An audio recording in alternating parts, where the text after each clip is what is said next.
to Sports Scope, the most influential sports talk show in the nation.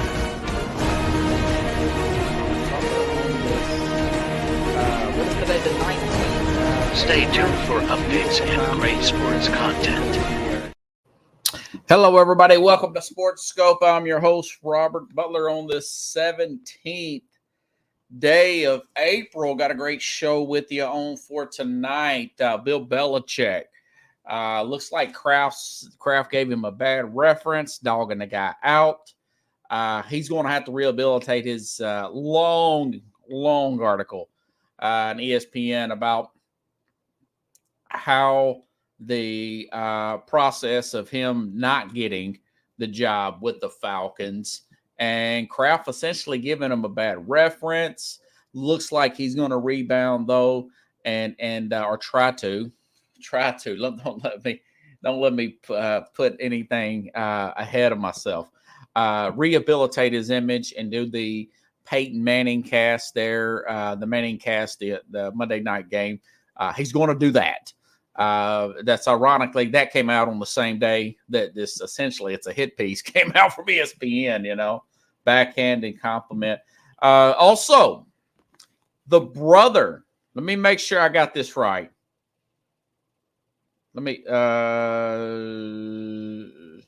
Jontay Porter, the brother of Michael Porter, who is playing with the Denver Nuggets, has been banned for life. For one thing, I have a lot to say about that. That the media never. I know this has been. This story's been floating out there.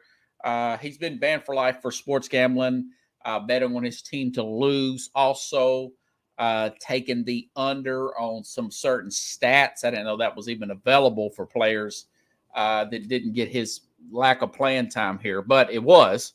And he's banned for life. And the big headline is that's the brother of Michael Porter, a key piece for the Denver Nuggets. I'll talk about that one in depth. Also, of course, we'll talk about the NBA playing games. A lot of I told you so. The Lakers made the right call because if they would have lost that game last night, and we saw the Pelicans making a strong push there at the very end, they would have been playing the Kings, who have owned them. So talk about those playing games. Looks like Miami is giving Philadelphia. Miami's looking about like they were last year. Last I checked, they were up by 4 points. Check in with that as well. But first, stand by. Let's go ahead and take our first and only break. I'll be back here, and we'll hit the ground running here on Sports Scope. 49 seconds. Hello, Sports Scope followers. The program has seen tremendous growth since going 5 days a week. I just wanted to thank everybody for your cash contributions and sharing the program with friends and families. Just a reminder, if you want to contribute to the program, go to the Cash App, the cash sign, and Sports Scope. There are other ways to contribute to the program listed at the bottom of the screen. If you want to advertise on the program, go to sports, that is sports with an S, another S, scope, SKOPE, at gmail.com, just like it's listed at the bottom of the screen. Thank you and enjoy the program. All righty, the story that TNT, ESPN, the major networks are avoiding like the plague. This is another reason to watch Sports Scope. To watch Sports Scope, folks. I'm not exaggerating here. Awful announcement reported that it took ESPN more than an hour to acknowledge Jontay Porter's NBA ban on TV. More than an hour. And at the end of the story, I'm about to go over at the very, very end of it. By the way, this guy is Michael Porter's brother. Michael Porter. Yeah, Michael Porter Jr., the 6'10" starter there, $100 million plus player who plays for the Denver Nuggets. I didn't know that because nobody on ESPN, The Athletic, Fox Sports, none of them acknowledged that when they broke this news. In case you're late to the program, Jontay Porter, backup center for the Raptors, has been banned for life for betting on himself, betting on the team to lose, to take the under on his stats and whatnot, leaving the game early for injuries and so have you. So let's go ahead and let me make sure and start over. Okay, now this is from ESPN. Now, I will say this. They put the Michael Porter stuff at the very end of this long article, okay?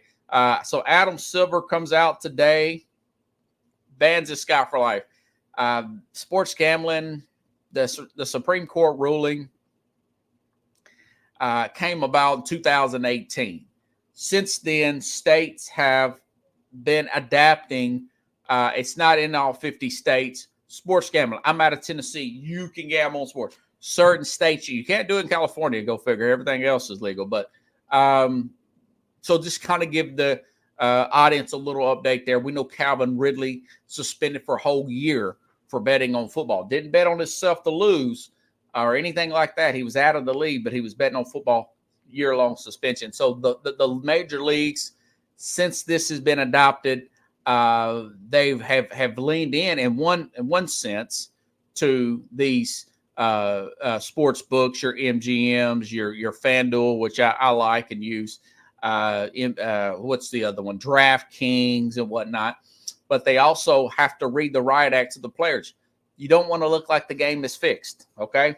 So, anyways, here's the ESPN story. It says the NBA launched an investigation into Porter in late March. Okay, and sportsbooks notice irregular betting on the over and under on the reserve center statistics in 2 Raptor games. In both games, he exited after playing only a few minutes. So, to the future players out there, these sites, folks, I know we're talking about 24-year-old young men. That's how old Porter is. That they don't realize that these sites are being monitored. There's layers and layers of security on there. This even goes back before, but it was just a Vegas thing. You know, back to the Arizona state scandal back in the early 90s. These things are monitored, and the FBI is fully aware of red flags like this. Let's get back to the story here. Found that Porter revealed information that his own health to be known sports bettor ahead of the March 20th.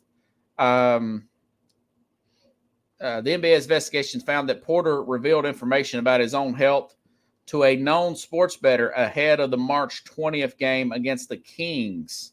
Another bettor privy to the information placed an $80,000. This guy's a backup. This stuff is going to get you on their radar. $80,000 same game parlay bet that featured unders on Porter statistics that would have won $1.1 million. Porter played 3 minutes in this game before leaving the game with an illness. The bet was placed on DraftKings but was not paid. It was paused. That was a red flag, okay? The league investigation revealed Porter placed at least 13 bets on NBA games using associates' online betting account. So this idea that using your mom, your grandmother, somebody else, it's just not worth it, folks. Even though this guy only made $3 billion, he was a G League. He had a 2-way contract, which means he signed in the G League and the NBA, okay? 13 bets on NBA games using associates. The bets range from 15 to 22,000, totaling 54,000. Found that revealed that his own health. Okay, I already got that one. 54,000 according to the league. The NBA said total payout was 76,000 of winnings, 21,965 involved any bets that he played in. 3 of the bets were parlays, including that one bet on the Raptors to lose. All 3 bets lost according to the NBA. Sportsbooks also reported a spike in betting interest on the under on several Porter statistics ahead of the January 26th game. So people knew about it. Okay. People's like, why are so many people betting on this one guy? So maybe it's, they didn't say this in this article, but he probably knew people to bet, and then they're splitting the money up between them. That's what I'm getting out of this. So it's more than just him and a friend. It seems like it's him and a couple of friends. Okay. On this January 26th game against the Clippers, Porter played only 4 minutes before leaving the game. Issues with an eye injury earlier in the week against the Grizzlies. He finished 0 points, 3 rebounds, 1 assist. Okay.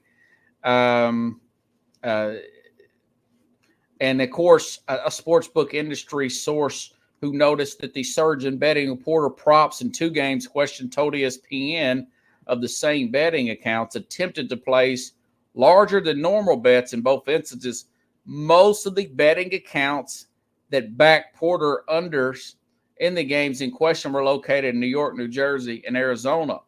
The NBA said it alerted to the suspicious activity by licensed sports books and organizations that monitored legal betting markets.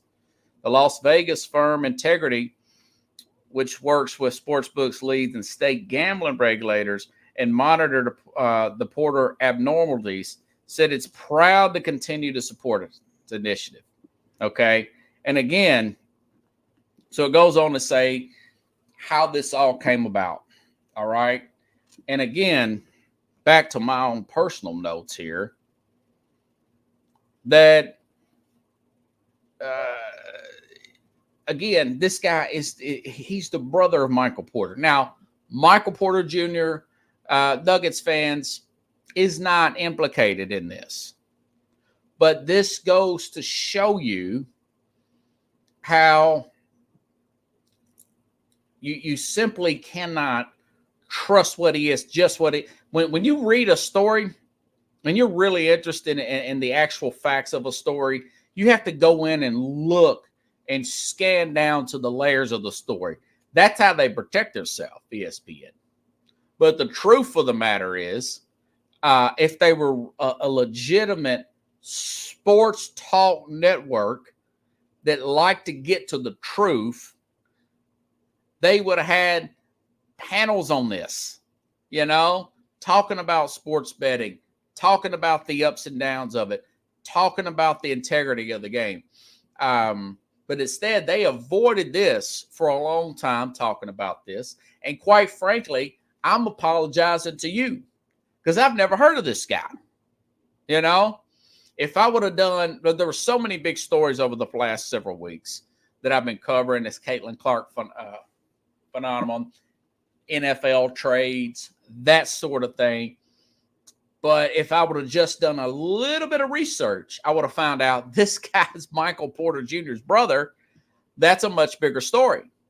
Not that Michael Porter Jr. is involved, but the fact that he is his brother, and they're doing some serious investigating of this guy potentially alternating his stats to win bets and letting people know that, so now he's banned for life. And he's got the Pete Rose thing.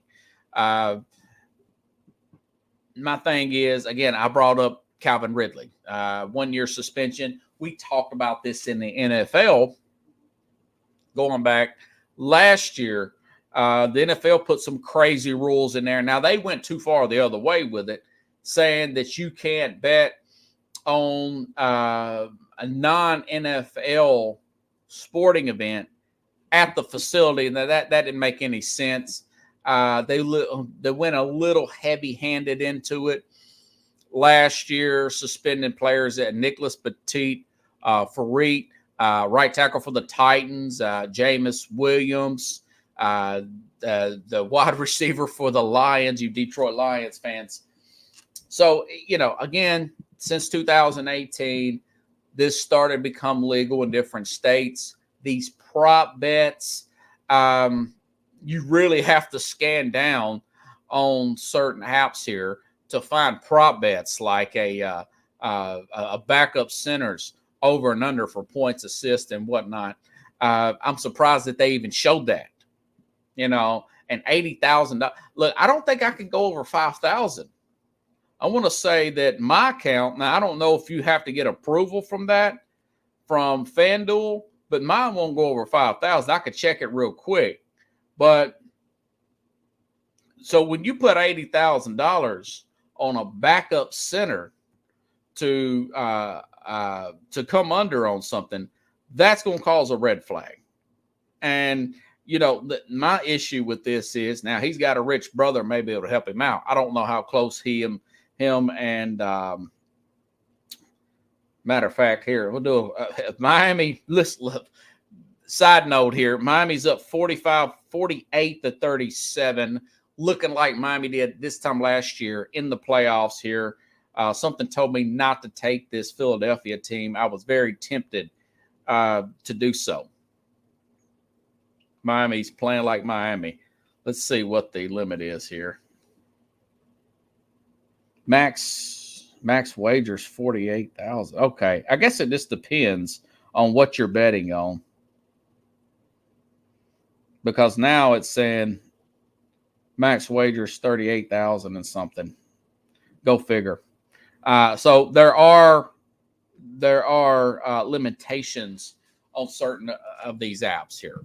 So for you doing 80,000. So it looks, in theory, you say, man, I'm a millionaire. I could just put them in. I think you probably have to go to some of these certain sports books to actually do it, particularly at the location, casino and whatnot, to do so. But again, the league avoiding this thing, ESPN avoiding it, Fox avoiding talking about it. My thing is, listen, fantasy's a form of gambling. Adam Silver, love Adam Silver. He's one of the first to really embrace fantasy. And now he's embraced sports gambling, and they know this. They know that somebody somewhere, preferably these low-end players, even though, again, Michael Porter not even talked about in here, not implicated by Adam Silver, which I got a statement from him, not implicated by Adam Silver, it is, 100 something. He signed this contract back in 2021, $140-something million contract. It's just not worth it, folks. It's just not worth it. But my point is, I think they should just tackle it head on and not poo-poo it.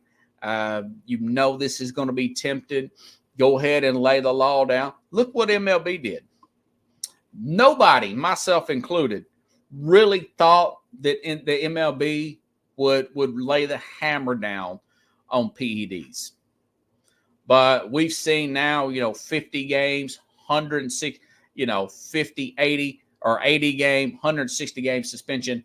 Those PEDs, they will lay the hammer down in the MLB. I think the league's fairly clean now, judging by the way the players look compared to what they were at the height of the steroid era. So, just do it and get it over with. This was a big day for, I'm telling you, players in the NHL, the NFL, they're all seeing this. This is a lifetime ban here. Now, my thing is they may take away prop bets. Here's what Silver said. There's nothing more important than protecting the integrity of the NBA's competition for our fans, our teams, and everyone associated with our sport, which is why Javonte Ford's blatant violation of our gaming rules are being met with the most severe punishment. While sports betting creates transparency, that helps identify suspicious or abnormal activity. This matter also raises important issues about the sufficiency of the regulatory framework currently in place, including the types of bets offered on our games and players, working closely with all relevant stakeholders across the industry. We will continue to work diligently to safeguard our league and game. So, again, I like him. I think that he really needs to push for 3 years out of college, going to the NBA, go ahead and stuff like this, go ahead and get it over with and not poo-poo it around it. Don't Don't let it linger. And ESPN, listen, when you put a headline, you're supposed to be reporting a story. You want to get more clicks if you associate a name with the bigger name. I'm a journalist major, but they were so scared. That's why you should come here to Sports Scope. Who thought that was Michael Porter's brother? It's just, but that's the difference between me and them. And just between me and you, audience, I think there's more players doing this. They just ain't got caught yet. But if you are, players watch this program, don't let this happen to you. It's really not worth it. It's too hard.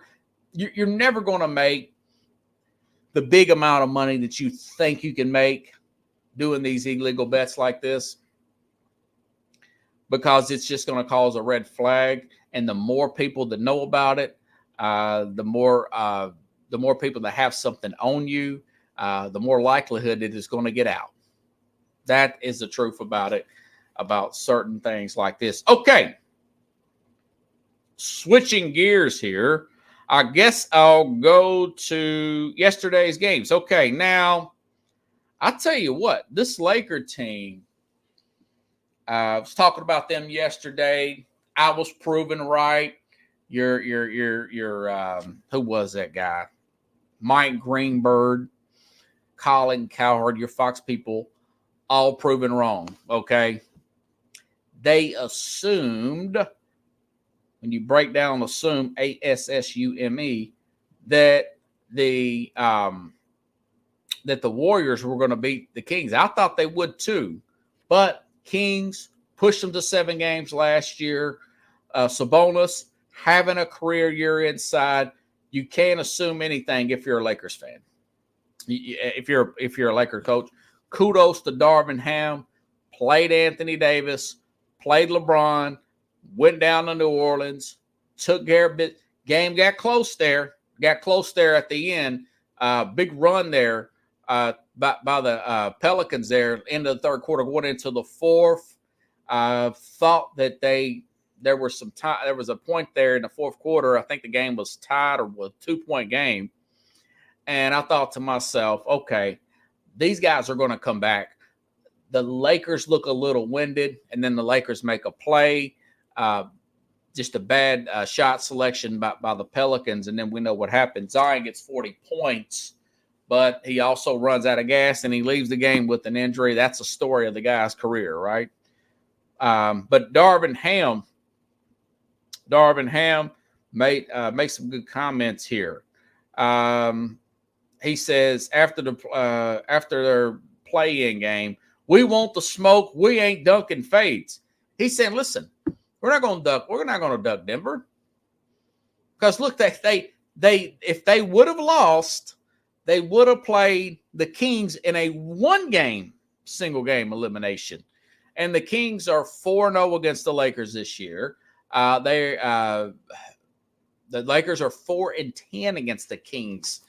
Kings have really had their number over the last 14 games here. And, of course, Darvin Ham, which I really like this guy. He gets these players to buy into defense. I love the passing ability of the Lakers. I do think they're in trouble. Don't get me wrong. But you have a better chance to beat in 4 games to maybe beat Denver than you do in a single game elimination where you got 2 older players playing with short rest on the road, going to play against a team who's had your number, absolutely had your number this year and into last year as well. But Ham says, responding to the talk about how the Lakers should have thrown the Pelicans game to avoid playing the Nuggets, just someone that got out of the insane asylum is what he says. He says they sound crazy for doing that. So kudos to Darvin Ham. Kudos to him. Now, as far as the Lakers are concerned, it's going to be in Denver. Denver's the 2 seed. It's probably a 5-game series. The Lakers have hovered around, again, with these big sports. That's why you have to – I find myself having to do this. Sometimes I just want to go on the X app and find find topics and whatnot. Now I have to realize, after what I read today, when I realized that Michael Porter Jr. is the brother of this guy who just got banned for life, I have to look into these particular stories to get buried online, But my thing is, if you just listen to these networks, they talk about the 9 and the 10 and the 8 seed. That's what the Warriors and the Lakers were hovering around all year round. All year round, they just talk about those two teams.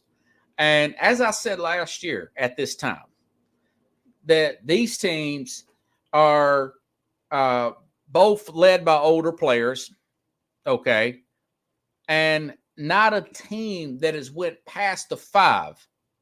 I want to say the 94 Houston Rockets. It makes me think about the OJ chase, right? The Rockets and the Knicks. I want to say they were a 5 seed, maybe a 6, but either way. The Lakers and the Warriors were not that last year. They're not that. I said these teams are led by these older players. They're not going to get to the finals.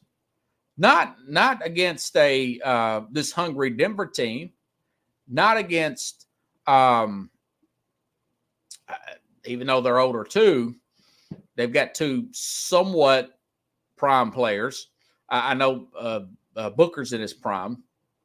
Bill's, somewhat out of his prime. But I don't think these teams are getting past those 2.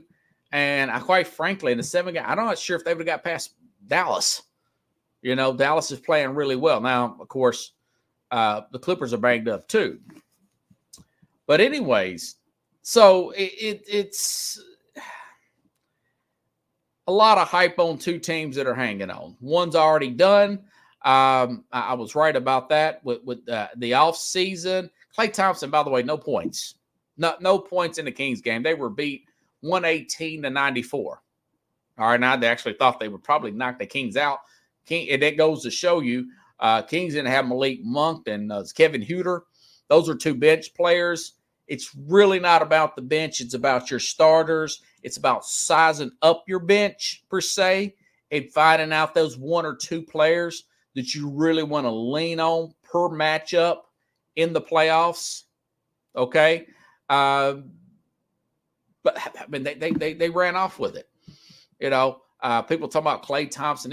I'm saying, well, they should have moved on from both of Klay Thompson and particular Draymond last year.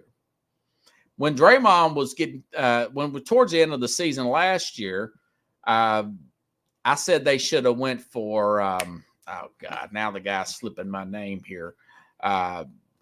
Should have went for the Memphis Grizzly player who eventually signed with the Houston Rockets. He is just like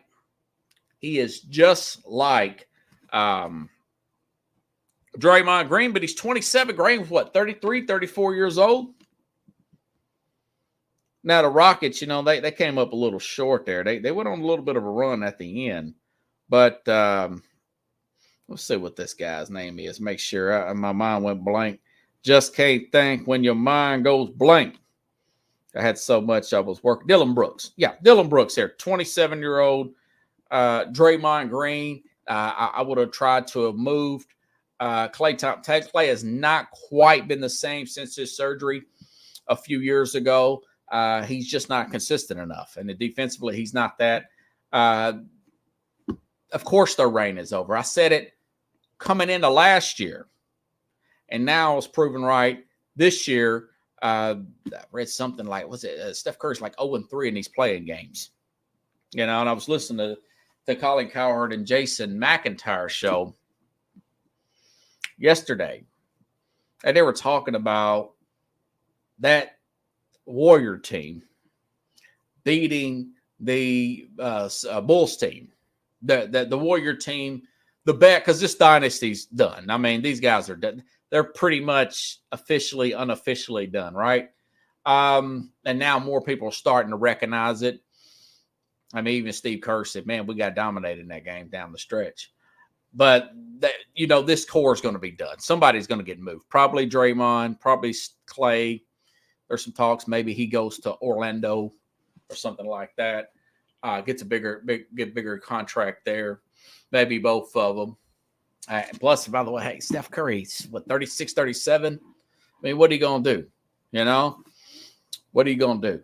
But they were saying that team during their run with Kevin Durant, they're saying that team would have beat that great 96-72 win Bull team in a 7-game series with Rodman, crew coach, Jordan, Pippen.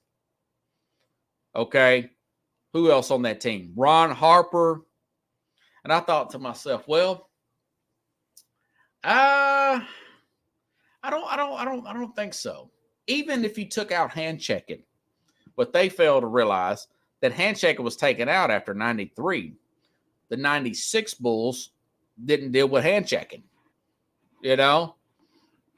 So Rodman would have fouled out Draymond Green. He would have frustrated Green. He would have frustrated Green. I think Pippen would have made Durant's life a living Hades, to say the least. And Jordan would, and I like Steph Curry, but he's slightly overrated as an overall player. Okay. Jordan, a former Defensive Player of the Year candidate, would have locked down Steph Curry. He would have locked him down. They would have had to depend on Klay Thompson. The old adage, live by 3, die by 3. The Klay Thompson to have any points, they would have to depend on him to carry them. You know, that Bulls team could get the ball inside. They can go outside. They can win multiple ways. And quite frankly, you put that team in the playoffs with this team in the play. Now, if you're talking about a regular season, yeah, they can shoot you out of the gym in the regular season. But you put them in the playoffs, the way Jim Moore Sr. would say, 7-game series, refs swallowed the whistle more often than not. So I would have put that team as the best team ever in a series over the past 30 years. And then if you want to put the Shaq and Kobe, I would actually put Shaq and Kobe Lakers second. Then I would have put probably, because of their talent, that Golden State team third. I would have probably put them third if you're trying to rank those dynasties. Because the Shaq and Kobe team, what are you going to do with Shaq? Remember this small ball stuff? What are you going to do with Shaq? Shaq would get 50 and 30, and the problem is their defense was so good on those teams that jump shot, I've seen that jump shot where it's called the Kings back in 2002, which they lost. Some people say it was a rigged game, whatever. But you put the best Shaq and Kobe team against that best team with them, there's nothing to, Fisher, Ori, Fox, they're going to get open looks. They're going to get more open looks than that Golden State team. But either way, Golden State's done. They've been done the last 2 years. I think that's why Bob Meyer left them. I think that's why Bob Meyer left them. I think he wanted to move off some of these players from that dynasty. And I don't think he had full support in the building. And he's probably just wanted a new challenge. And also he didn't want to be the bad guy in the room and say the one to make the necessary steps to get that team better and back rolling again. So it is what it is. They're done, like I said. And the Lakers, I think LeBron, people say what they want to. Let's see how this Bronny James thing works out. They might draft him in the second round with the 55th or overall, whatever, But maybe he retires at the end of this year. But I think he's probably going to weigh it out and maybe want to play with the son next year. I wish I would to make sure but I'm writing their obituary. Let's see how they play out against Denver. But anyways, so that's what's going on there. Going forward, I was just looking at that. I thought, judging by the way the last two regular season games were with Embiid back there, I'm gonna go ahead and check this score and make sure. But 51-39, Miami. Miami's looking just like they were last year. Same time, you better watch this team. 51-39. Anything can happen. This is in Philadelphia. Not ready to write them off there. And, of course, we'll have the playoffs. I think there's one more team that plays here. And, of course, the Bulls and the Hawks. I think the Bulls will win, but who knows? Who knows? Okay. And, of course, Friday, Carlos Manuka Chavez. We'll break down these playoffs and discuss them and whatnot and see how that is going ahead when the actual playoffs start. Will be past the playing games. All right. Big story here out of ESPN. One where they wouldn't pull him back. Bill Belichick got a bad reference from Robert Kraft. Looked like that he was a shoo-in for the Falcons job, according to an ESPN article that came out today. Kraft said you simply can't trust Bill. That's what he told Arthur Blank. Later, it was said that executives voted down of hiring Bill Belichick as well. The team had considered 3 other coaches over Belichick. And that's another article. It took forever to read. That's one of them page downers. You look at on your phone, scanning down. Of course, I had to go to the end because it may say something crazy at the very end. The way they buried that other league. But anyways, so it says that they had 3 other coaches ahead of Belichick. Belichick said, listen, I don't want any more control over personnel. I would be willing to work with your general manager, your staff, your scouts. I'm past that. Let me do my thing. But Kraft says Kraft told, and this came from the ESPN sources here, you never have a warm conversation with Belichick. And it states that Arthur Blank likes that family-like atmosphere. The reason for the, I don't know, what do you want to say? The vial from Kraft about Belichick was there was leaking information to the media about certain things.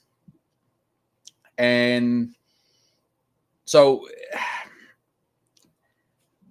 that's one of the reasons why he simply gave Belichick a bad reference, saying you can't trust the guy. He's a cold guy.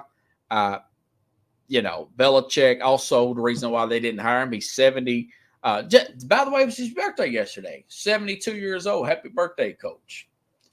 And listen, all this stuff has been pretty much well known.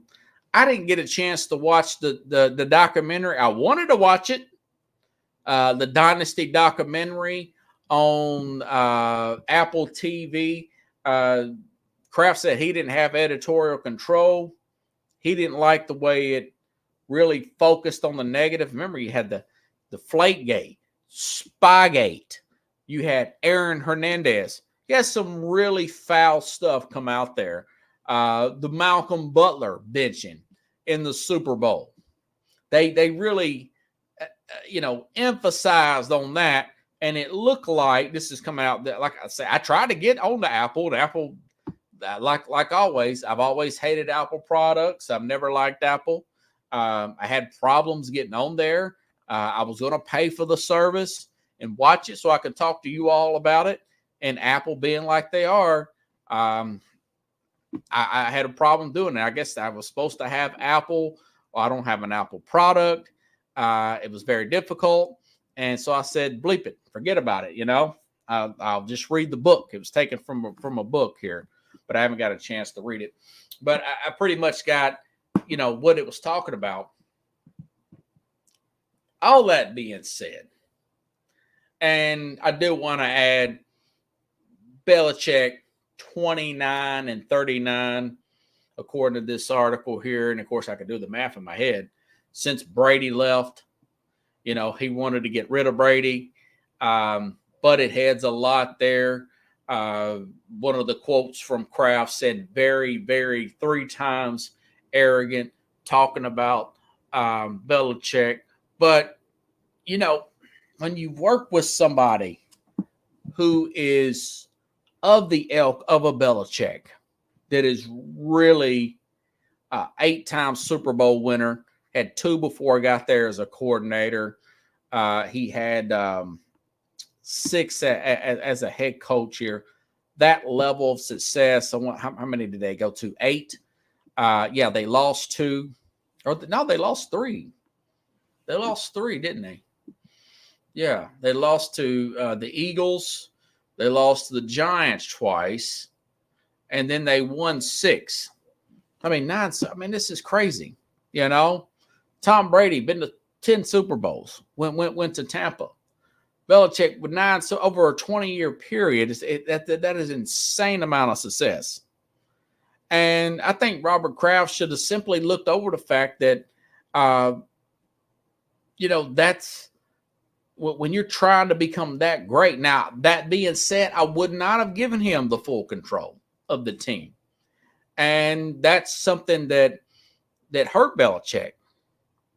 And I do blame Kraft for letting that go on as long as it did. Once he started seeing that the player personnel's falling off, he should have called on to that and said, listen, Bill, I got to step in here. Paying you $25 million. You're the highest paid coach in all of sports. I'm paying you $25 million a year. I respect what you're doing, but we have to have a staff here. We have to have a structured organization. That's what I've been saying the last few years on this program. That's why I'm proud of what Tennessee's doing down here, right? But all the teams shied away from Belichick. This article also stated, listen, he's trying to just get that 15 wins so he can beat Don Shula's record.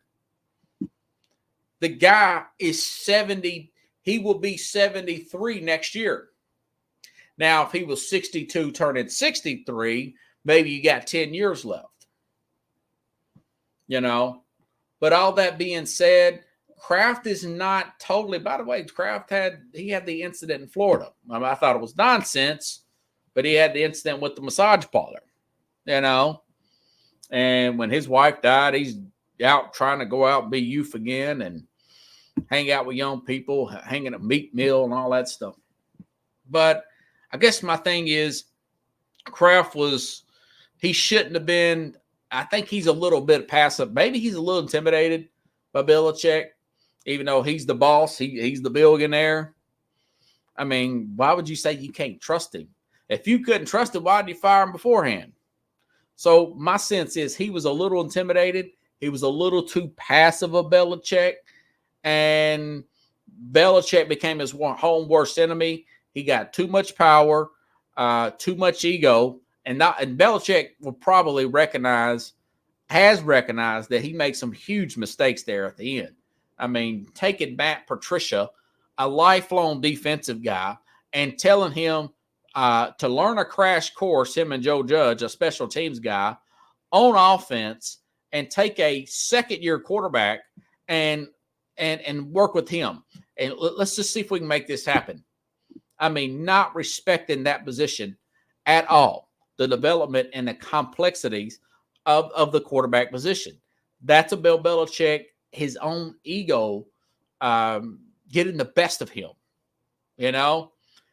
But all that being said, I wouldn't trash the guy behind his back like that, what Kraft did. I would just tell Arthur Blank, hey, listen, I let more go than I should have, but I'm to blame on some of this stuff, okay?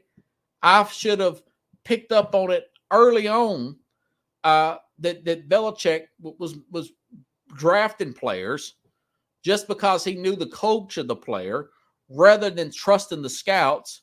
Remember N'Keal Harry? Keith, if you're watching, Keith Fingal, receiver from Arizona State, because he knew Herm Edwards, drafted over players like A.J. Brown, Deebo Samuel. Really dropped the ball. That's just one example, right? That's just one example of that. So I think that's what he should have said. Now, all that being said, it also came out today that Bill Belichick will work with Peyton Manning on the Manning cast. Manning signed a long contract with ESPN. I've watched some of them. I think it's interesting. He's had some good guests on there. Marshawn Lynch with his brother Eli, Peyton Manning. They only do certain Monday night games, big games, where they're breaking things down. Now, that being said, I was a casual. If Belichick's going to be on there, I'm going to record those games, okay? There is another side to Belichick. I've been listening to him. I was listening to him about 10, 15 years ago, break down the Dallas Cowboys and go on and on about DeMarcus Ware. I want to say it was with John Madden. That's how a while back this was, on Sirius XM NFL show. And it was fascinating. There's a warm side to him. It's the same Bill Belichick that we saw in the, if you haven't seen, he was on Game Day, in ESPN's Game Day, the college show, talking about the history behind the Army-Navy game. Much more well-spoken, not mumbling. Warm. That's the softer side of Sirius. He's got a warm side to him. So this whole year, he's got to use this Peyton Manning thing. He's got to use this thing to rehabilitate his image. Now, of course, he'll be, he'll be 73 next year in 2025. And also this article stated that what if he does this coach and get those 15 wins? Look at the bad record he's had with his assistants. They've not been successful as head coaches. Josh McDaniels, Matt Patricia, you name it. I mean, we could go on here for a while, going back to his assistants. And Belichick simply says they're good soldiers, they're just not good generals. Because I think that he wasn't a teacher. Belichick is a guy who comes off as a guy who studies film by himself. He comes off as a loner. He comes off as a guy that feels like that he does the most work, that his way is the best way. And most of what I just described are coaches that are not head coaches. They're great coordinators. They're great position coaches. Look at the Parcells assistants. A lot of them went on to be successful. Sean Payton to name one. Look at Andy Reid's assistants. Look at Bill Parcells. I mean, all of his guys. A lot of those guys have went on to doing really well. Andy Reid, those are more of a teacher. Look at Sean McVay. Look at those players around him. Cal Shanahan and whatnot. Those are more open players. I don't know about Shanahan, but you get the point. So I don't think he's finished. He actually said, Belichick, that he wants to coach the NFC East. And 3 of the 4 teams he would like to coach at. Obviously, Washington just hired a new coach here. It's not going to be Washington. But he mentioned the Eagles. And Jeffrey Lurie said something in regards, well, why would we do that in a guy's age? And then we have to start back over again. That being said, as I mentioned on yesterday's program about the Eagles, that I'm not sure about their offensive coordinator. I'm really not sure about Nick Sirianni, okay, the head coach there, A.J. Brown, they have such a talented team under contract. Could you imagine a disciplinarian like a Bill Belichick having that defense play that much better next year? Maybe squeeze another Super Bowl there. Get that Super Bowl that you lost here. I don't want to see Belichick. It's contrary of everything I just read. And I know he was a cold guy as a coach. He cut players. He when you didn't think he would, he traded one player a week before the season started. That guy never showed up. Never showed up for the Raiders. Traded to the Raiders. Traded Randy Moss on the off week, and he had to go play without giving any kind of warning or nothing. Just moved off of him, very cold, distant, get it done. Never had dinner with Tom Brady in 20 years. But all that stuff is, it's just win, Just win. But I do think that he'll get another shot because I think he's going to rehabilitate his image. He mentioned the Cowboys. Apparently, Kraft and Jerry Jones don't like each other. The article said maybe he would like to stick it back to Robert Kraft. Here's my suggestion. I think Sean McDermott with the Bills, Josh Allen, I think they're going to underachieve again next year. They've lost a lot of players. Okay. And they had the addition by subtraction with the Stephon Diggs, but they also lost practically the whole secondary. Some older players, rightfully so, moving off of them. But my thing is they underachieve next year. You have a franchise quarterback. What better would it be to stick it to Kraft? And that team's going to be awful with the Josh Allen-like talent and the defense coached by Belichick. They would already, and plus him and I can't remember the guy's name. I think it's Bean or whatever. That's their general manager there in Buffalo. That's the one I think he should take. Him taking that Bills job. Plus, you add some skill players there over the next off season. That's saying they underachieved in this season starting in September. They've already got the franchise quarterback. We saw how he did with Brady. I think that he would do really well. As far as the Giants, I don't see anything. I think Giants still have holes in the roster. They're not going to go with Daniel Jones. I don't see that, even though I know he likes the Mara family.